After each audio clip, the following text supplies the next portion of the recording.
Pleasant evening, one and all. True words are the words which spread knowledge and ignite the minds of all.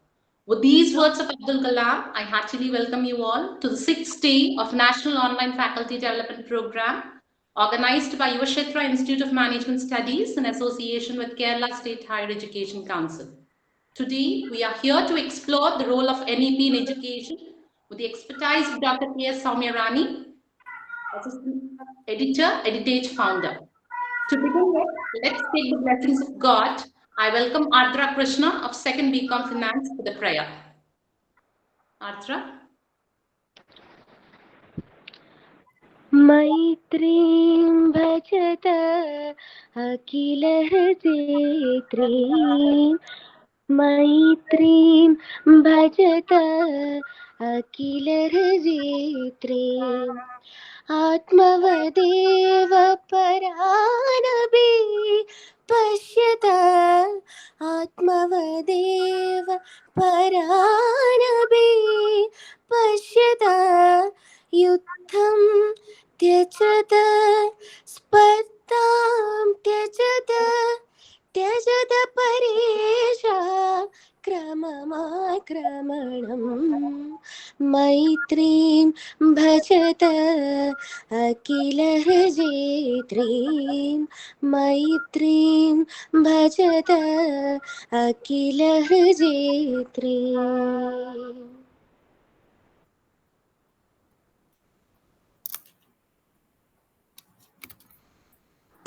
Sabida ma'am, please Your on your mic. Sabida ma'am, please on your mic. To graciously welcome all, I invite Dr. Priyanka Yu, Assistant Professor, PG Department of Commerce. Ma'am, please. A pleasant evening to one and all. Myself, Dr. Priyanka, and it's indeed a great privilege to welcome you all to the sixth day of 7-day online FDP program organized by the PG Department of Commerce in association with the Kerala State Higher Education Council on the topic AI in Teaching and Research with NEP. I would like to extend my warm welcome to the resource person of the day, Dr. K.S. Samarani, Editor, Stage Cactus Communication, Founder, Editor, and Reviewer at Townies. To her credit, she has also edited over 1,500 plus scientific documents, including research, review, thesis, annual reports, and communication. Ma'am is also ranked as the expert editor in the biochemistry, genetics, and molecular biology. Moreover, 6+ years of experience as speaker in the various esteemed institutions like NIT Delhi, BIT Gujarat, National Law University, and so on. Again, we are much blessed to have you as a resource person, and once again, I wholeheartedly welcome you, ma'am, to this FT. It's my privilege to welcome Dr. Kirti MS, Section Head of BCom CA. I welcome you, ma'am. Thank you. I welcome Dr. Matilda Dani, HOD of PG Department of Commerce to this FD. Welcome you, ma'am. Thank you. I also welcome Mr. Anil Kumar MS, Assistant Professor of PG Department of Commerce. I welcome you, sir. Thank you. Once again, I extend my warm welcome to all the esteemed faculty members to this FD. I wish you all a rewarding and enriching knowledge ahead. Thank you. Thank you, ma'am. Now I welcome Dr. Kirti MS, Section Head of BCom CA for the official message. Ma'am, please. Thank you, Sabida ma'am. Good evening, all. It's a great privilege for me to give an official message for this 7-day national level online faculty development program organizing by Section BCom Finance of PG Department of Commerce of Yuvakshetra Institute of Management Studies, Palakkad, Kerala. Today, we all are witnessing the day 6 as knowledge sharing session. Even though FDPs will give a strong and confident way for all the faculties to guide their children, we all are in need of knowing more about the modern technology and innovations around the world. As a teacher, he or she should update herself for the well being of knowledge. So, in my opinion, this FDP can sure bring more information to the coming generation so as to enable the artificial intelligence tools in teaching. AI tools allows teachers to design and assign tasks to give feedback and effectively control classroom interactions. The Google Classroom AI algorithms can support automated grading, make individualized recommendations for learning materials, and also to examine the students' data to provide insights on performance and growth. And I take this opportunity to thank and congratulate Dr. Matilda ma'am and team for giving such a wonderful opportunity to enhance ourselves in teaching learning process. And a hearty welcome to our chief guest of today, Dr. K.S. Soumya Rani, editor and editage founder for today's FDP, for handling the topic role of NEP in education. Teaching teachers to count is fine, but teaching them what counts is best. Bob Talbot. Thank you. Have a nice day. Thank you, ma'am. So it's time for my resource person, Dr. Soumyani, to handle the role of NEP in education. We are delighted to listen to you, ma'am, and the floor is all yours. So, thank you all for the wonderful introductions and the warm welcome. Feels right at home, I would say. So, let me share my slides.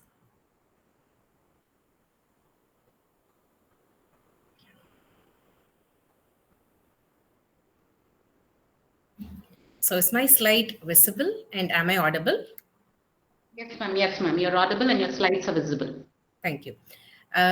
So when you look at this slide and the heading, I know it sounds a bit different, right? So there is NEP, then there are AI tools, and then there are changes around the education system per se, and also what changes AI brings to the table. So NEP and AI, I consider them as two very different topics. So merging them together into a single presentation was definitely a challenge.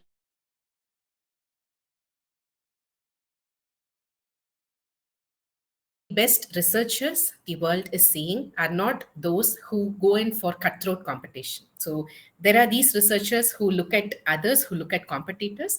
They feel a bit jealous. They want to go overboard and kind of win in the situation. It is not these researchers that the world is uplifting at the moment, but rather the best researchers we have today are those who can look at a competitor or a potential competitor and go, wow, they are doing amazing work. Is there a possibility for me to join hands with them or bring their expertise into my team so that we give better science to the community, to the society at large?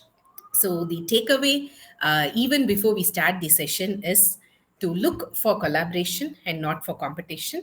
And I believe that NEP 2020, among different things, definitely fosters an environment of collaboration, and the emphasis is definitely on collaboration. So when NEP 2020 was released, there was definitely a lot of resistance to its implementation and to follow it in practice as well. One of the main reasons I believe is because the education reform did not come for close to 3 decades, and then suddenly there was this huge change, not just in the way we teach, not just in pedagogies or not just in curriculum or curricula, but rather on the entire infrastructure of educational system and also on the infrastructure of educational institutions, because NEP pushes us towards what are known as these multidisciplinary universities or higher education institutions, where the focus is not just on one stream, but NEP would like to have these institutions as huge hubs of activities that focuses on multiple streams under a single umbrella, fostering an environment where multidisciplinary research can happen, where people can learn from each other, because each stream comes with its own challenges, but then it also comes with its own learnings throughout the decades, which could help the other streams to do better in different aspects. And NEP looks to provide independence to institutions. So down the lane, NEP wants to create more of these HEIs, more of decentralized learning modules, wherein you don't even have to be at the institution to be learning. You also can do what are known as this open distance learning, where the focus is on learning rather than on institutionalization of this entire process. And these HEIs are basically large clusters that are multidisciplinary, and they have anywhere around 3,000 plus students, and they have different departments. Even with very specialized institutions like IITs, the ambition here is to slowly move them or slowly help them evolve into these HEIs, which do not only focus on technology, but then which also focus on other peripheral areas, as to give a holistic education to students who belong to these HEIs. And somewhere around the half of this decade, NEP 2020 wants to have an HEI almost in every district, or at least an institution that is very close to the HEI structure in and around a district. And NEP 2020, apart from focusing on education, it also focuses on creating and fostering active research communities across these different institutions. And the accreditation system, the ranking system, is also set to change with NEP 2020. Some of the changes have already been implemented. Slowly, these individual ranking entities will be phased off, and they would be replaced by what is known as a single entity, which will be accrediting institutions across different streams. And also, all the data pertaining to institutions will be put in one single place called under the under the policy called one nation one data. Therefore, there are no ambiguities. It's not like you want a different set of data for NIRF ranking, and then you should have a different set of data for accrediting your courses under NBA, and then you do a completely different set of paperwork for your institutional accreditation under NAC in its present form.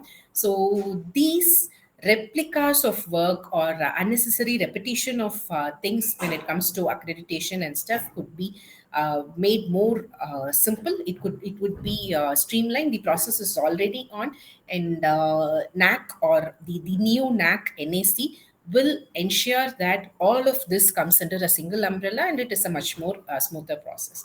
And in the past few months, we have also seen that NAC is slowly moving towards what is popularly known as this binary accreditation model.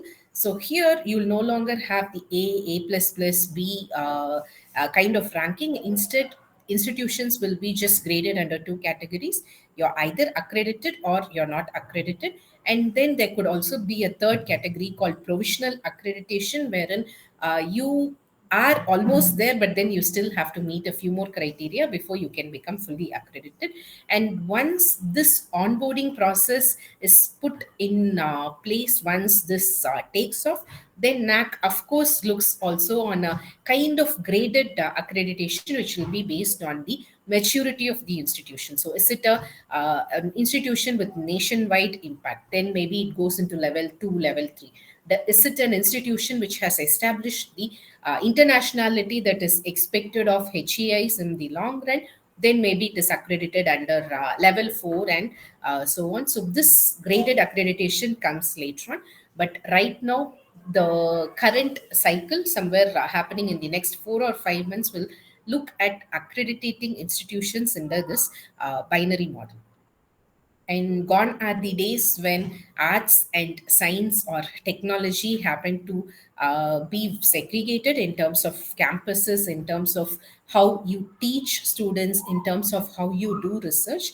NEP 2020 looks at integrating these different streams. So we no longer focus on STEM, but we have moved into what is known as STEAM, where science, technology, your engineering, arts, mathematics, all of this can come together to give solutions that are holistic. So we have problems, and then we are looking for solutions as we are slowly moving into a more knowledge intensive economy as a nation. And to find solutions, you cannot box yourselves under different streams. You cannot say, okay, I belong to science, I can only give you solutions based on science, and these are science problems, these are math problems. So in reality, problems do not segregate themselves into different streams. So why exactly should we be segregating ourselves, the solution seekers and the solutions themselves, under different categories? This will form the baseline with which we'll be looking at different problems, with which we'll be looking at research as a whole. And then there is also going to be an increasing emphasis on using local language, be it for education, also for dissemination of research, which means this is where I believe the new technologies like AI can come in really handy, because you cannot be an expert always in multiple languages. So, what if you have the base knowledge in a particular language, but then you would need certain help when it comes to translating, transliterating complex terms in different languages? Then maybe AI could come to your rescue to make your class notes, or to make your research notes much more comprehensive. So, on one end, we are looking to make whatever we find in India global, but then we also want to cater to the local communities. We also want to ensure that science and education happen not only in English, but it also happens in local languages, because at the end of the day, knowledge, communication, and everything around them is not about knowledge, but rather it is about the content, and also the rigor with which we do certain things. And NEP also promotes the possibilities of having vocational courses, which means now when you have students who cannot really match up to the rigors that are expected of a professional education, but then they are a part of the education system, they don't have to drop out of the system anymore. They can look for alternatives in vocational courses, which will no longer be segregated into some distant units, some distant facilities, but rather will slowly be integrated into a singular environment, so that when you cannot uh, pursue one faculty or one of these streams, you have the option to quickly shift based on your interest, based on your skill set, so that every student who gets out of this system has a job, has a way to sustain themselves. So the focus is not only on increasing the intake. When you talk about increasing the intake to 50%, increasing the intake to even 100% in the primary education levels, and so it is not just about intake. NEP also talks about retaining these students under multiple streams, and also giving them the necessary skill set, so that they are employable and they can sustain themselves. And NEP 2020 wants to make the education system in India global, which means there is going to be a two-way transit of educational institutions. We will have institutions like IITs, IIMs, or other premium institutions which will start setting up campuses. Especially IITs have already started doing that, private institutions have already started doing that, where they will set up the Indian university campuses in different cities across the globe. And at the same time, we'll also see an influx of global graded universities starting to have their campuses within India. This means that we are going to have a very multicultural group of students within our own country premises. We are going to have faculty that have multicultural experiences that come from very different places. So, this could enrich and make our campuses much more vibrant, bringing in more perspectives, making the entire system a bit more decentralized, a bit more or a bit less rigid, I would say, so that the focus is more on learning, more on making the students job ready rather than focusing on the systems.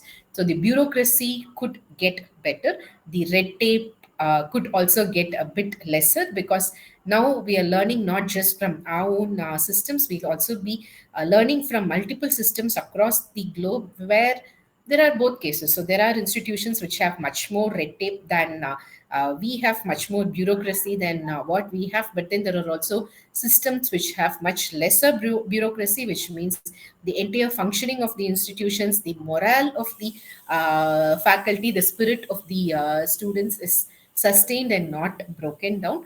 So all this could happen with NEP 2020, as we try to become a knowledge driven economy with presence not just in India but also in different parts of the world. So these HEIs are the top most, that's the ambition, that is the glass tower, the ivory tower, the different institutions are going to aim for.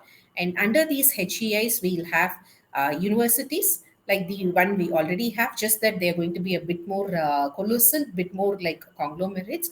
And then we are going to have what are known as these autonomous colleges or degree awarding colleges, which will focus more on UG degrees. And the universities again will be segregated into research intensive universities and teaching intensive universities. So when you say research intensive, the name says it all. These universities, the faculty, they're going to be more focused on doing research and a bit less on teaching.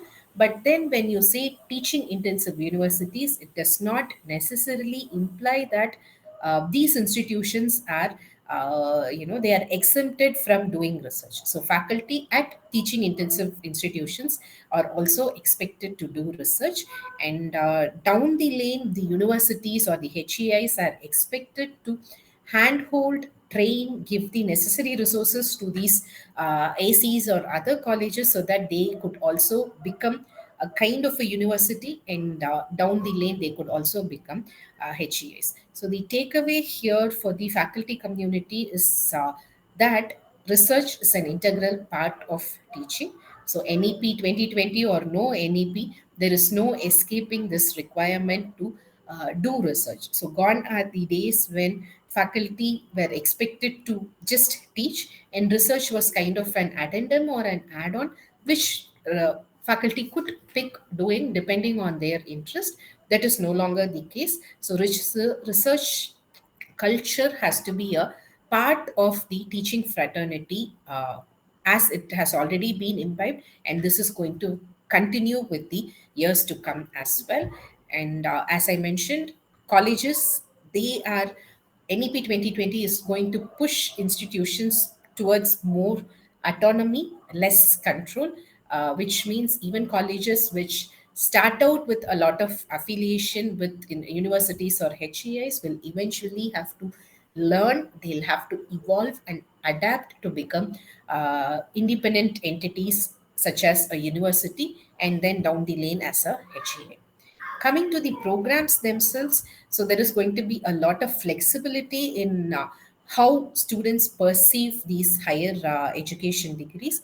It is no longer going to be stifling. It's not like you enter into a UG program, you cannot complete the 3 years, you leave out on the second year, even at 2.5 years. It's basically like you leave out with nothing. That is no longer going to be the case, where students have the option to drop out or complete their studies and move on to something else based on their interests. So students join a UG program, they drop out in 1 year, they get a certificate. Drop out in 2 years, you get a diploma. 3 years, bachelor's. And if you do a 4 year program, which means it is going to also include a research component. So until now, the research component, though was present for undergraduates to a certain degree, it was not mandated. But now, with this 4 year program in place, this is going to be mandated, which means a year will be spent on research. So, how does this affect students? Not much. They have the flexibility to pick out of these four different options. So, it is all good on the students' part. But what happens to the faculty in terms of framing the curriculum, or in terms of handling these different students? Because now you cannot look at curriculum as a one size fits all. It's not like you have a curriculum for 5 years. The first, you have a curriculum for 3 years UG, and then you have a curriculum for 2 years of PG. You have your own pedagogies, you have your own instruments of teaching these students. A fourth year UG is not equivalent to first year PG in a very raw sense, which means in addition to having set curriculums for this 3 plus 2 systems, you should also consider revamping the entire curriculum so that even students who leave after the first year to get their certificates, they get a flavor of all the different things they could have possibly studied in the 4 years. Maybe not all practical knowledge is possible within the first year of certification, but at least in terms of theory, have they been introduced to all the different things that they should know by fourth year, at least a watered down version of it. So it's basically you will have to start setting the curriculum from the higher end, say second year PG, and then this has to be slowly watered down a bit, made age appropriate, made skill and knowledge appropriate, so that it slowly descends into the first year of UG and it all pans out very smoothly. So a student who wants to do the complete program should not have to repeat the same curricula, and a student who wants to drop out somewhere in between should not lose out on learning about certain topics just because they did not enter into the further years of their undergraduation or post graduation, for instance. So there is going to be a lot of learning, there's going to be a lot of trial and error around setting lessons, around the way that you will be delivering the lessons, because now I believe the focus has to be not on segregating the topics because you don't know which student drops out where. Therefore, the only difference is in the way you deliver, the quantum of information you deliver, the way you evaluate students. So, all this has to change and it has to be custom made for every year so that no matter where a student drops out, they still have sufficient knowledge to tide them over for their next jobs and whatnot. And even when it comes to research, you're going to have a handful of people with very different expertise. So on one end, you will have students who have completed 3 years of UG, and then you will have students from PG, and there's no MPhil any longer, and then you will have PhD students. So long your laboratories were majorly filled with PhD scholars. These undergraduate students walk in for a few months. The PG students again walk in for a few months. But now you're going to have undergraduates who will spend much longer than a few months in the lab. Same with postgraduates and PhD scholars, which means as faculty, do you have a mind map? Do you have a roadmap on what your research focus is going to be? So you can no longer assign projects that do not align with each other. So it is not like just a 3 month project. So let them tide it through with easier topics, or sometimes even topics that no longer feed into your core idea as a researcher. So now it is important that you somehow have a system in place to tie up all the results that come from undergraduate levels, postgraduate levels, and PhD scholar levels. And it is time to think about papers. So, say for instance, you can club a UG student, a PG student, and a PhD scholar together, and they publish together as co-authors. So the undergraduate student comes in to learn the techniques. Maybe the postgraduate students goes a notch above, learns more about analysis, learns more about framing research questions, and the PhD scholar could become the teacher or a co-mentor, as we have always had a system in multiple institutions, so that all of them gain out of it. And this also ensures that you have a unified story for your own research program. So when you say your laboratory, what should your laboratory be known for? Even when you have multiple students walking in and out, all their research should finally feed into enriching your research experience in your area of interest. So designing this becomes a tad bit complicated now because you have multiple levels of expertise, and also people coming in around the year, which means you should have more expanded facilities for your laboratory. You can no longer have a lab that accommodates 20 people. Now maybe you need a bigger lab, because there are going to be more people and they're going to be there around for a much longer period in time. So uh, custom making things is going to become much more important. So you can have to, or you can no longer just have a very rigid path, rigid research path, or a rigid set of way you do research. Instead, you will have to now flex through it all. You will have to give them multiple exit options, multiple entry options into your research, so that all this multiple roads and multiple parts of the machinery, they function without contradicting each other. And teaching also has certain guidelines when with the NEP 2020. So the curriculum, as I already said, has to be completely revamped. The pedagogy again has to be revamped, because now the topics are not much different. It all depends on the depth and how this gets delivered. And when it comes to assessments, yes, that also has to change. And the advent of AI has only made this part a bit more complicated. We'll discuss about that a bit later.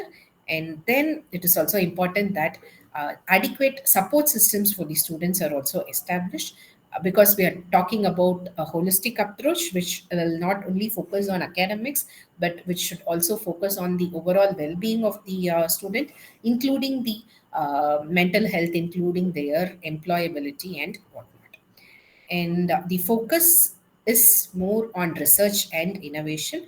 So when you say research, it is looking at novel things, looking at basic research even, but the narrative is slowly shifting to research which can be translated to products, which can be translated into something beneficial for the society.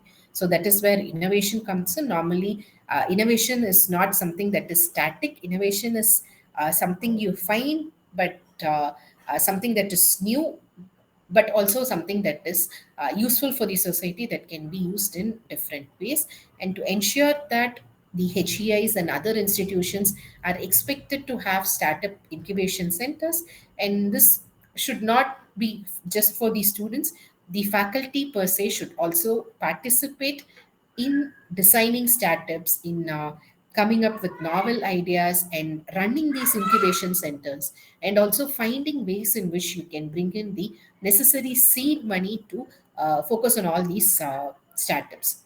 So this seed money need not necessarily come only from government organizations. You could also think about bringing private partnerships, private internships, and whatnot. So all kinds of industry academia linkages have to be explored in very ethical ways, of course. And could you develop technology? So, can you develop technologies as a part of the startup, or otherwise, could this be transferred to industries? Can you convert them into funds to bring in more projects, bring in more ideas, and so on? And even within the ages of startups, within the ages of this industry academic linkages, interdisciplinary and multidisciplinary concepts, ideas are going to get much more visibility, much more support, because this is one of the keywords, key aspects that this policy is looking at. And apart from assessments, the focus is also slowly shifting to what is known as the outcome based education, where you don't follow the students just with in terms of their grades, but you also want to ensure that your alumni are in good places.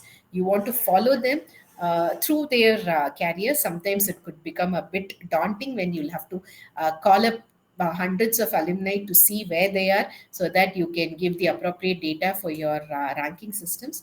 But the NEP 2020 looks at this as an essential process, so that the responsibility of an educational institution does not just end with grading, but it is also in ensuring that these students, when they go out, they are really employable, and down the lane they also get the due recognition. They also reach the right places when they are a few years away from the degree that they acquired from the institution. And for this, the focus has to be on why a certain course is being implemented, why certain why certain skill sets are preferred over the other. So all these answers can only be obtained once we follow students who have left institutions, and to see what they have achieved, what has been done right by the institution, what is lacking. So if some of these students did not really fare well, even after a good degree, after a good grading, why did they not fare well? So can that be attributed back to the institution, or is it to be attributed to something else? If it is attributed back to the institution, what can change within the systems of the institution, so that we get much more students to better places in the upcoming batches and so on. So all this kind of feels daunting on the teachers and faculty, because this is a huge change. So in addition to teaching, you should also be researchers, you should also be good administrators, you should also have that flair for identifying startups, sometimes even running startups. This might look like a lot, but good teachers will figure out all of this, I'm sure. So all you need is the right strategy, the right planning, and it is going to take a lot of discipline to get all of this achieved and on paper. But with the right planning and support systems, I'm sure we'll all tide over and become these multidisciplinary, multi-pronged experts that NEP 2020 expects teachers to be. So within this ages of NEP 2020, or even otherwise, what are the problems that academia is facing in terms of research? So we all know it is no secret that there has been an increasing pressure to publish more, and also publish in high impact journals. And this pressure on publishing has led to a lot of unscrupulous practices, not just within institutions, but also within journals and the publication ecosystem as a whole. So it is in this juncture that something happened in 2023 that kind of re-emphasized a question that we should all be asking ourselves, as a country, as an individual, as institutions as a whole. So this is the story of a lady professor who worked at the University of Pennsylvania in the late 1980s. She was working on something called mRNA. So we have DNA, we have mRNA, and then proteins. Yeah. So it is a biological molecule in your cells. And this professor was trying to build systems to deliver this mRNA into human cells. So in the 1980s, back then, this was not very happening research. Therefore, she could not bring in sufficient amount of grant money. She could not publish in very high impact journals as well. So University of Pennsylvania is a Ivy League college. Therefore, they cannot have professors without grants or without publications. So at one point, they pushed the professor to take a pay cut, and then they pushed her further so that she had to leave the institutions and join a small German-based company. A few years later, come 2019, the world is hit with COVID. And all of us are frantically searching for some way to protect and also save people who are afflicted by this dangerous disease. That is when her work comes back to limelight. And the COVID mRNA vaccine is one of the first vaccines to ever get approval for human clinical trials and also for public use. And this professor here is none other than Professor Kathleen Carrico, who also went to win the Nobel Prize for Medicine or Physiology last year, that is in 2023. So this brings us to the question of why should we be doing research?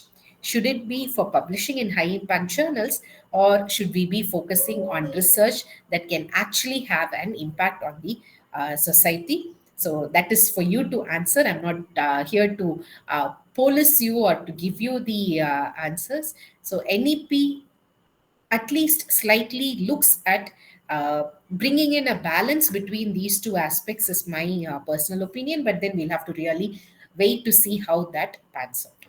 And looking at the budgets, when we look at the expenditure of India for different aspects, so we see that majority of the expenditure happens by defense and and development around defense. And one of the least places where the funding gets spent is on medical research by ICMR, right?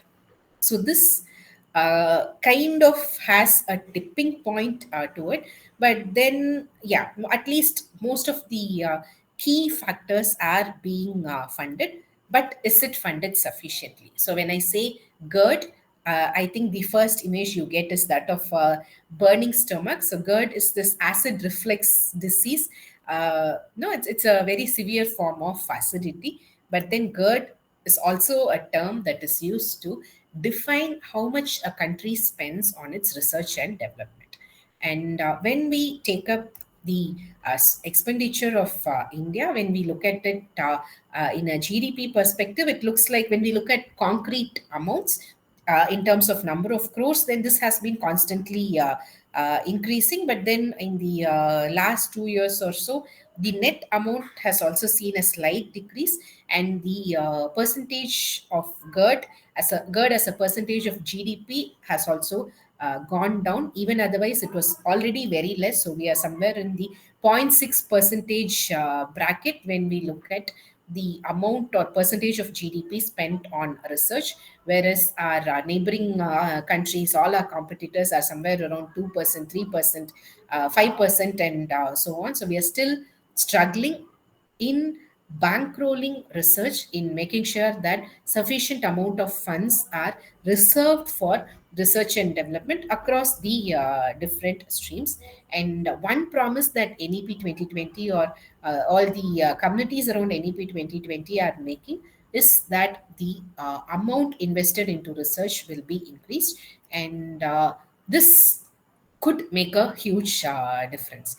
And when the amount for research is expected to increase, of course, the regulations and the requirements will also change.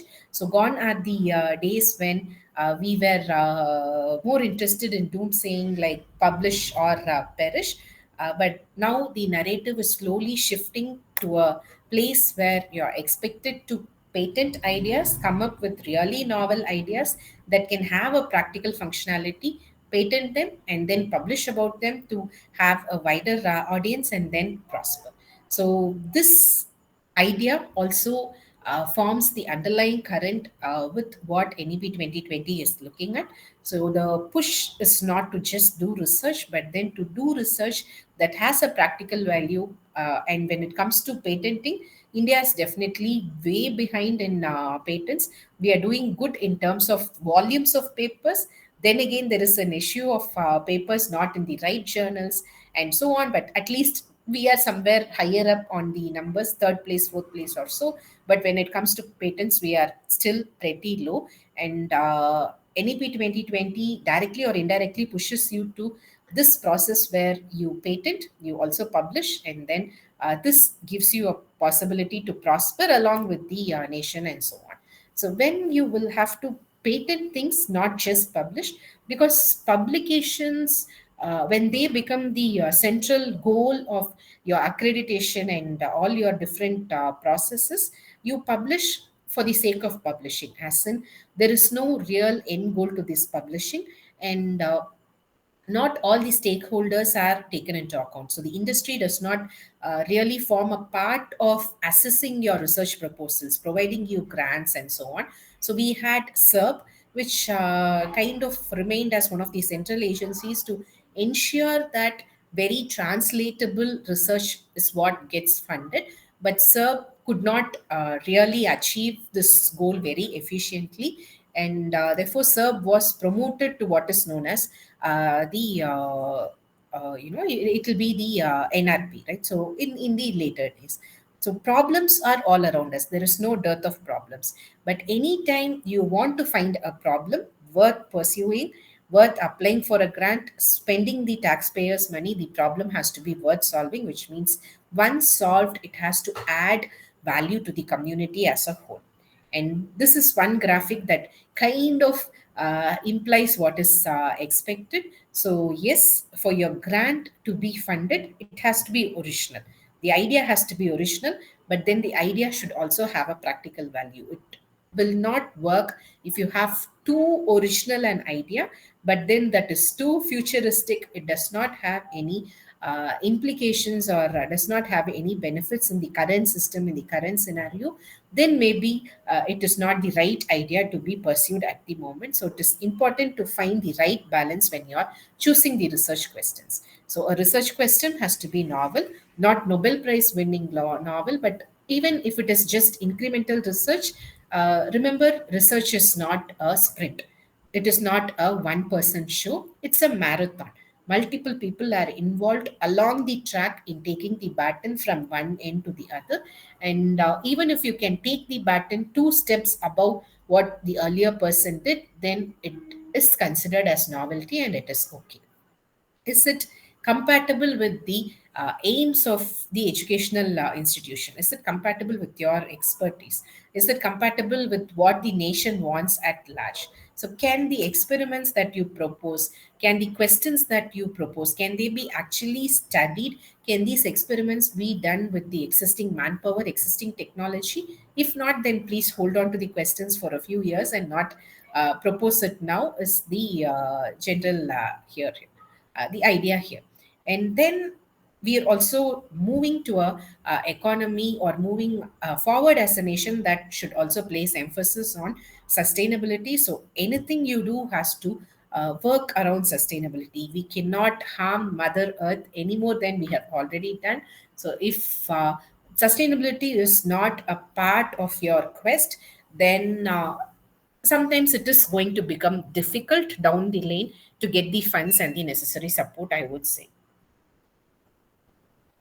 So a SERB will be replaced by this unified body called National Research Foundation. So NRF will make sure that there are stakeholders from the educational sector, there are stakeholders from industry who are looking for solutions, who already have ready-made problems, and really thoroughly peer review your grant proposals to ensure that grants are given for research that can come out with a good outcome. So what happens to basic research? I believe basic research, when it is meaningful, will also be funded, but then there will definitely be a shift towards more funding for translational research, is what we understand from reading around the different reports, the different media coverages and interviews that have happened around the formation, the policies, and the functioning of NRF. So, as a research community, there are the publication landscape is replete with problems like predatory journals, for instance. So, the question here is, how do you protect yourself from publishing in predatory journals, and also how, as institutions, as a educational ecosystem, can we avoid becoming prey to such predatory journals? Then we have this whole new issue called journal hijacking, where the lazy copycats, all they want to do is just copy paste a website as it is. They do not even go to the trouble of creating a backend system, and researchers keep losing money, they keep losing credibility to journal hijacking. So when all this happens, this kind of undermines your credibility as a researcher. And then there is this huge problem called paper mills, where people write papers, they have ready made papers in their hands, and then they sell authorship to different researchers. So, how would we curb this? Is again a question.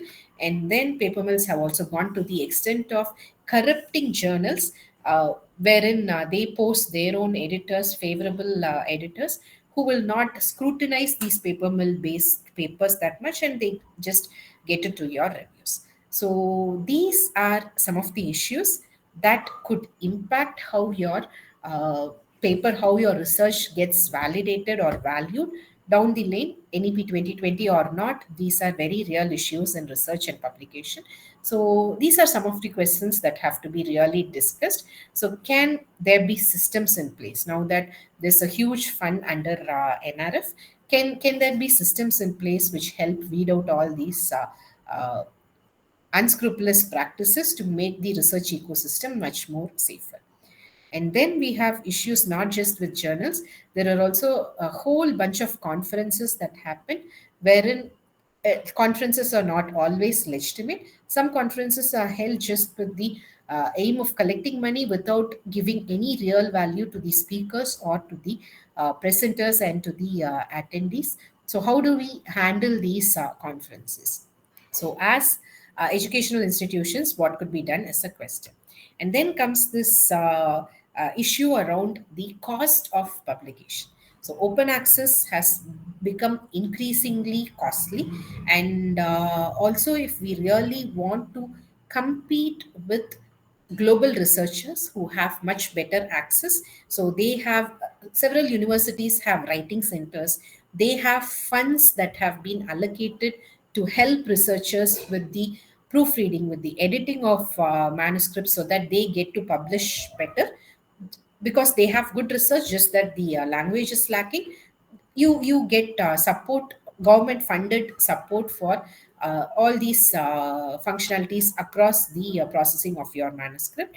And now there is this thing called APCs. So who pays these article processing charges? Because end of the day, we all want our research to be in open access, in good legitimate open access journals, because that will give us more visibility. But then it has become costly. It is becoming increasingly costly. Subscription journals have their own woes. They are increasingly again becoming costly for the libraries. So we get taxpayers money, we do research, we do the peer review, and then the product of it goes into either of these two systems, subscription or open access.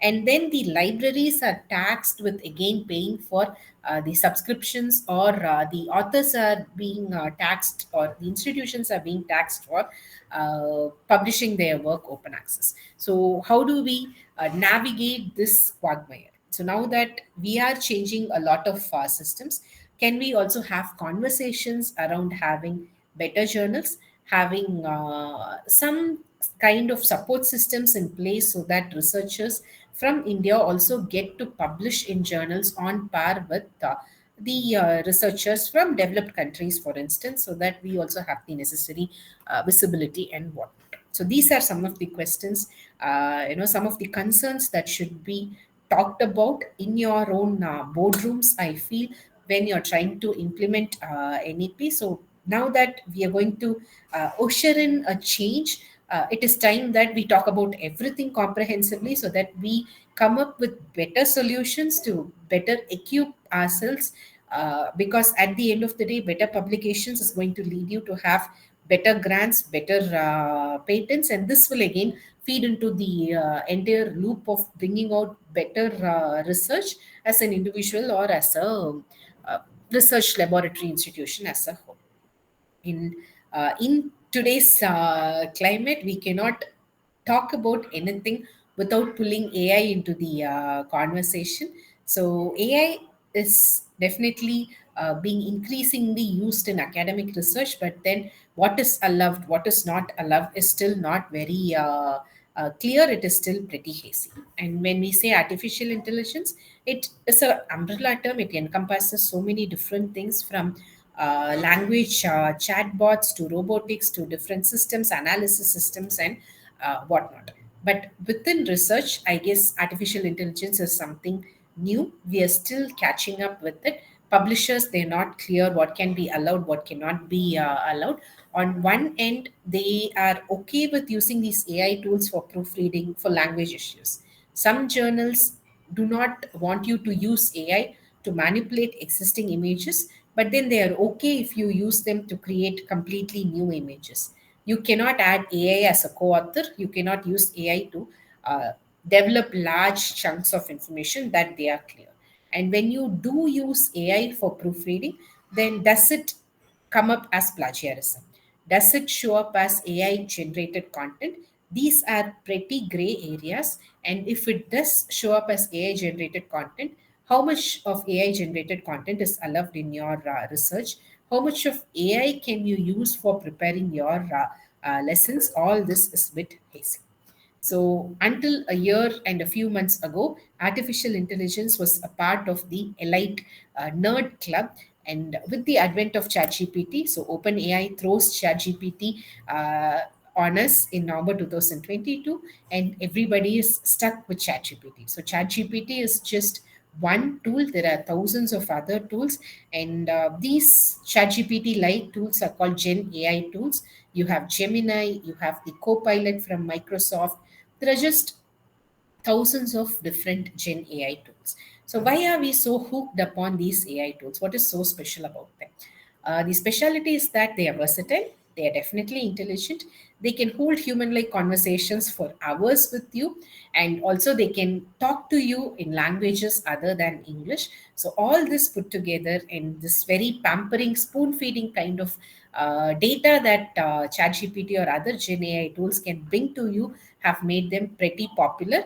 And we have definitely shifted our loyalty from search engines like Google to Gen AI tools like ChatGPT because of that. So, what are these tools at the base? They are basically what are known as large language models, and these are AI that learn from existing information. They process the information in certain ways and bring it to you based on how well you ask them, how good you are in prompting. These AI tools will determine how good a reply that you get. And these AI tools, they are not creative in a very technical, in a very conventional sense. So I am a huge fan of A.R. Rahman's music. Yeah. So if I want to recreate or create a new A.R. Rahman music score, an AI tool can do that for me. But just that, to create a music that resembles that of A.R. Rahman, I should give the tool certain samples from ARR's work. The tool looks for patterns in ARR's work. It learns these patterns as the non-negotiables of his work, and then tries to replicate new scores, making sure that these non-negotiables are present across the work. So the problem with this is, with all the information and data that we have generated over the decades, we have incorporated our biases. So we humans have a lot of biases, and these biases form a part of all the data and information that we have generated and we have placed into the interwebs over the past decades. And these AI tools are learning these biases as patterns. They are learning them as the truths or as the anchors, and they are amplifying these anchors and throwing it right back at our faces. So here is an example. So this is a set of images created using an AI tool called Midjourney, I believe. So here, all the user had to do was give a small prompt.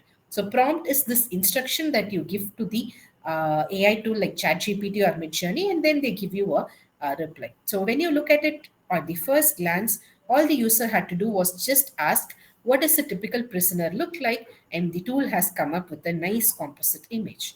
Wow, that looks amazing. A very small prompt, and you have a complete image. The possibilities are just endless. But then, take a pause, take a breath, and look at these images once again. And let us assume we are sitting somewhere in the US.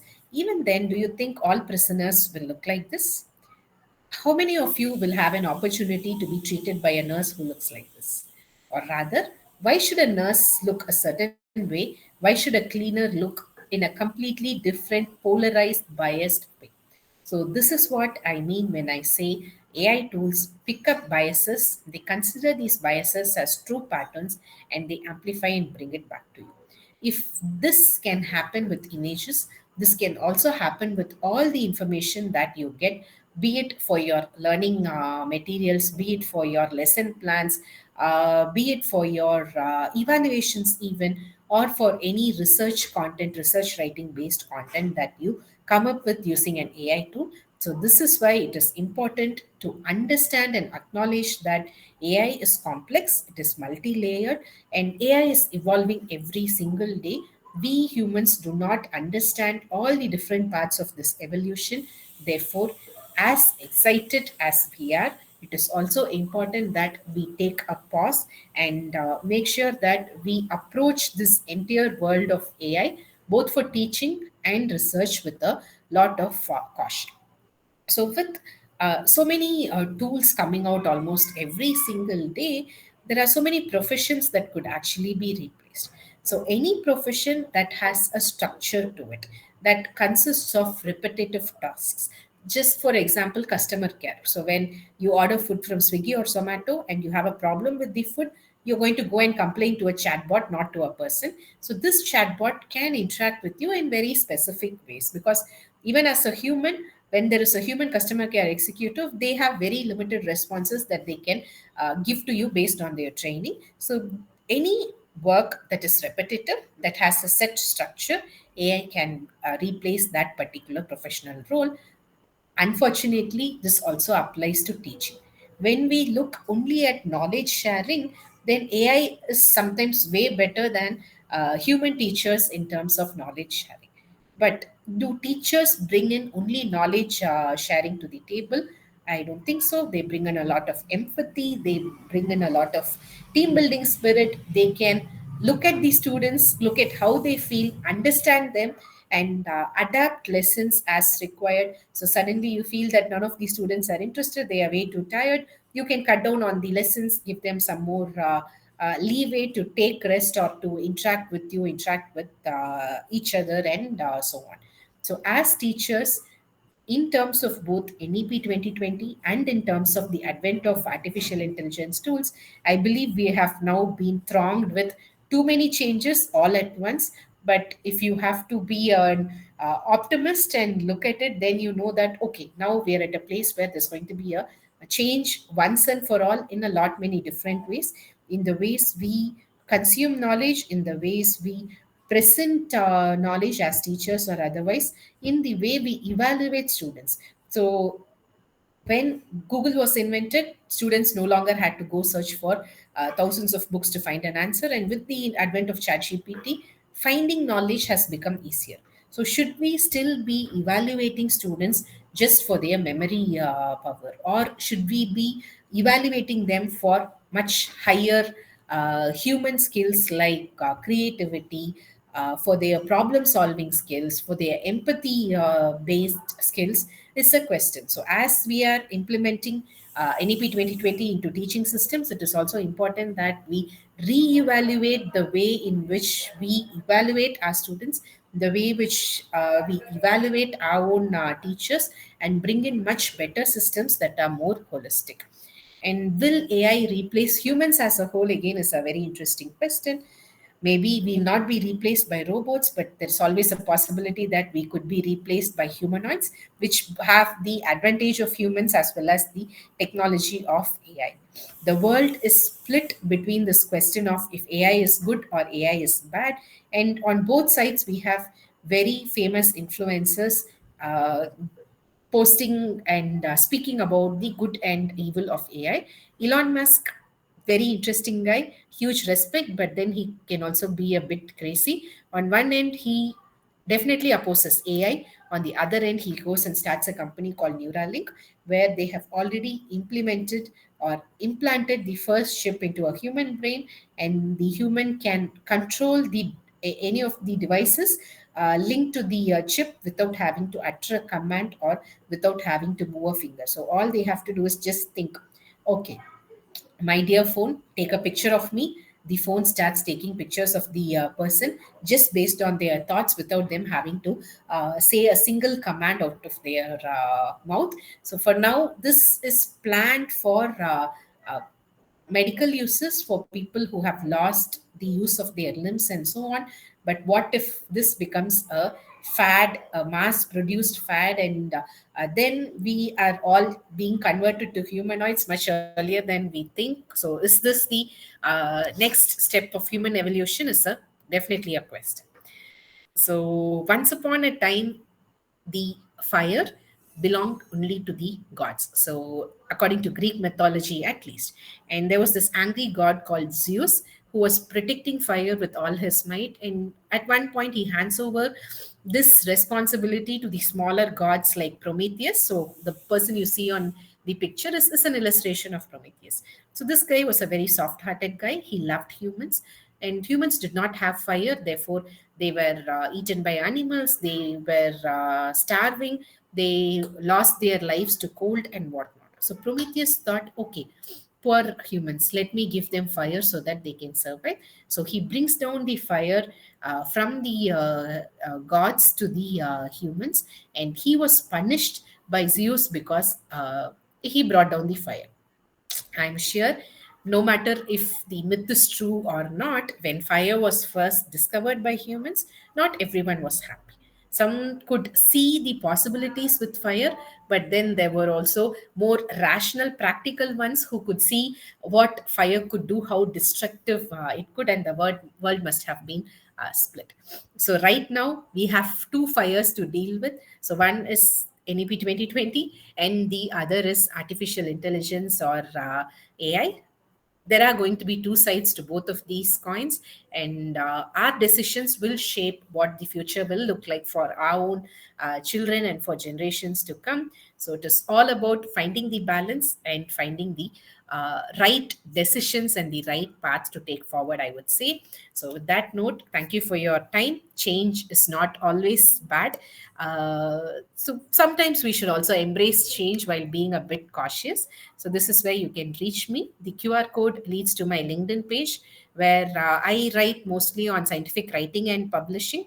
I have a small startup where we conduct sessions across institutions on scientific writing and publishing, mostly on the use of AI tools in research writing. We also have a small team of editors who work and offer manuscript editing services where we don't write manuscripts, but then we help you with everything else. We handhold you from journal selection to responding to reviewer comments and so on. So I'm not good with calls, but very good with WhatsApp. If you require, you have a question, you want something, just drop a message on WhatsApp. I'll get back to you by the end of the day, hopefully.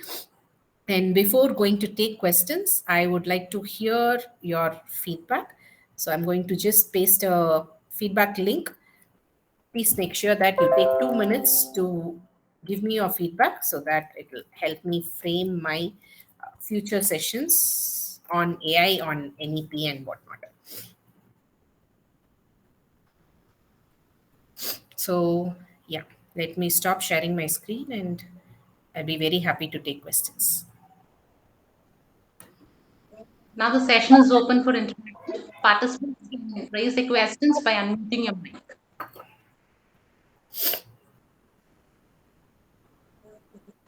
So, thank you, Dr. Matilda, Dr. Vinod, Dr. Sajin, and Dr. Sharon.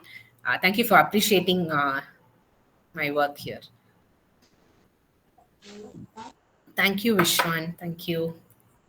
Thank you, Rachita. Yeah, don't forget to fill in your feedback as well. That will give me a way to reach out to you also when we have any of our future sessions, and also know what are the different topics that you would like to see on my sessions. Thank you, ma'am. Now to express words of gratitude, I invite Anil Kumar MS, Assistant Professor, PG Department of Commerce. Sir, please. Thank you, ma'am. Hope I'm audible. Yeah, Good you are. evening, one and all. Yeah, thank you. Good evening, one and all. Change is the end result of all true learning, and the beautiful thing about learning is nobody can take it away from you. It's my privilege to have been asked to propose a vote of thanks on this occasion. I, on behalf of your Kshetra family and the entire fraternity of the institution, first of all, extend my heartfelt gratitude to our esteemed resource person, Dr. K.S. Soumyarani, editor and founder of Editage, for sharing their expertise and insights during this online faculty development program. Your valuable contribution has greatly enriched our understanding, truly. Thank you so much, ma'am, for being your greatest resource person. Thank you. Now, I would like to express my sincere thanks to our college management for their unconditional support. Thank you, management. Next, I thank Dr. Kirti MS, section head of BCom CA EAMS, who delivered the official message. Thank you, ma'am. Next, I thank our beloved HOD, Dr. Matilda Dani, for her endless guidance and support. Thank you so much, ma'am. Thank you, And sir. yeah, I would like to thank Dr. Priyanka Yu, Assistant Professor of EAMS, who welcomed the gathering. Thank you so much, ma'am. And big thanks to today's Master of Ceremony, Ms. Sabita R. And thanks to Ms. Adra for the beautiful prayer. Finally, a special thank you to all the participants for actively engaging in the session and making this session a success. Your contributions have added depth to our collective learning experience. Once again, thank you so much, all. Thank you, sir. And thank you very much, ma'am, for inviting us on the role of NEP in education. Thank you, ma'am. Thank you for having me today. And yeah, I look forward to seeing each one of you on a future session. It could be at your own institution or elsewhere. but it would be nice to meet in person for once. Yeah. So on that note, thank you and good night. See you some other time. Sure, ma'am. Thank you, ma'am. Thank you all for participating. And tomorrow is the last day of the 7-day FTP. So I request all the participants to join sharp at 7 p.m. tomorrow. Thank you. Have a nice day.